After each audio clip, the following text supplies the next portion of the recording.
Micin itu boleh dimakan. Micin itu boleh dimakan. Micin itu boleh dimakan. Micin itu boleh dimakan.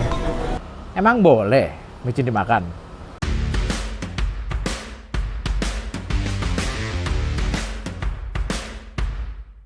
Ini ternyata gede banget guys. Gokil guys. Wow. Bah.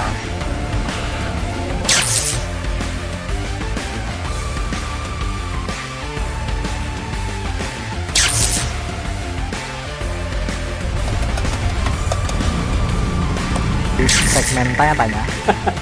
Iya bang.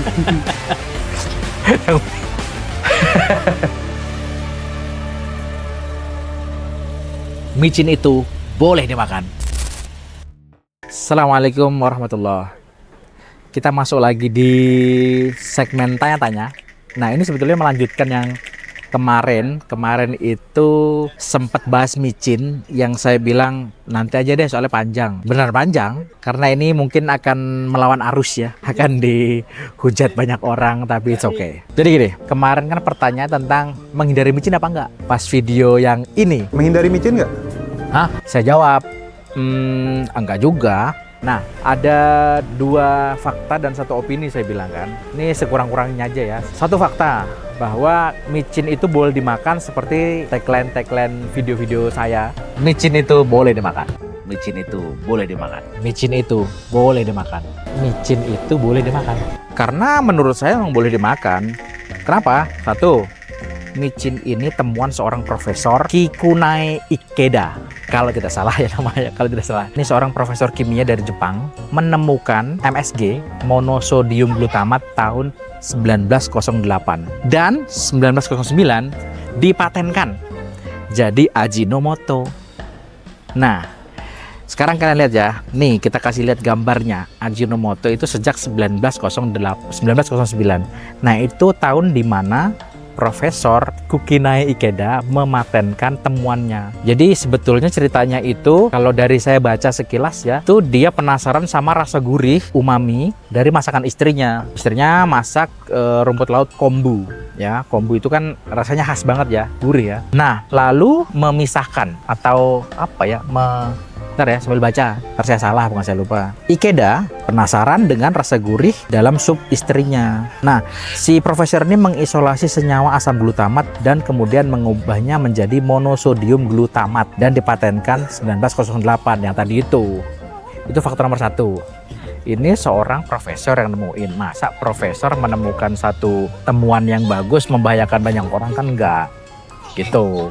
Ini teman sama profesor. Kedua, ini banyak kok jurnal-jurnal yang saya baca sekurang-kurangnya yang saya lihat itu dari Undip sama dari Erlangga. Itu ada yang nulis soal MSG. Memang nggak, kalau nggak salah nggak spesifik dia tuh MSG bahaya apa nggak gitu, nggak. Tapi ada di kesimpulannya itu yang menyebutkan bahwa yang dipublikasi di Undip, ada webnya nanti dicantumkan. Itu di kesimpulan, saya baca di kesimpulan jurnal itu tuh berbahaya kalau dikonsumsi secara berlebihan. Terus yang di Erlangga juga sama. Nah, ini fakta kedua. Sekarang opini saya.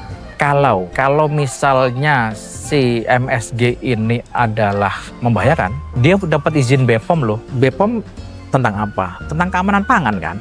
Dia juga punya halal MUI. Dari situ aja kan mestinya tahu yang punya izin BPOM itu udah pasti dia ada uji lab dan seterusnya, karena saya pernah menguji lab satu produk frozen dulu namanya Super Quail. Itu tuh diuji lab dan rumit banget karena memang sebegitu ketatnya untuk menyajikan pangan yang aman.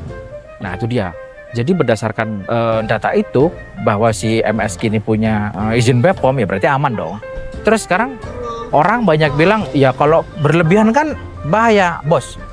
Jangankan MSG, lo tidur aja berlebihan bahaya. Coba lo tidur 7 hari atau 10 hari, apa nggak dikira mati suri lo? Itu soal tidur. Yang bagus deh, Pak, minum air putih bagus kan? Coba minum air putih sehari 10 liter atau 20 liter gitu. Bahaya nggak? Bahaya. Terus kalau misalnya olahraga kan bagus tuh. Kurang bagus apa olahraga? Coba lu olahraga 24 jam dalam sehari. Bahaya apa nggak? Bahaya dong. Ya, jadi sama, MSG juga sama. Kalau di MSG juga sama. Kalau konsumsi secara berlebihan ya bahaya dong. Gitu.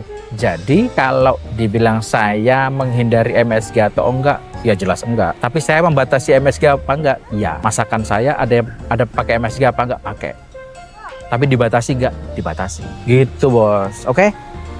Jadi buat teman-teman, ibu-ibu atau kubu, mohon maaf saya menyebutkan dengan kata kubu yang menghindari micin atau mengecilkan porsi micin, mohon maaf ya. Di video ini saya menyampaikan yang saya ketahui aja. Gitu. Lalu ini nih ya, yang paling penting nih saya garis bawah yang paling penting. MSG boleh digunakan berdasarkan fakta-fakta yang tadi ya, tapi dalam batas yang normal atau wajar, jangan berlebihan gitu. Oke, segitu dulu video membahas micin pada kesempatan kali ini. Terima kasih udah nonton sampai detik ini. Sekarang, kalau kata Prof Mahfud, siapapun diri Anda, jangan pernah lelah untuk mencintai Indonesia. Kalau kata Prof Mendar Kasali, stay relevant. Kalau kata saya, micin itu boleh dimakan. Terima kasih. Assalamualaikum warahmatullahi wabarakatuh.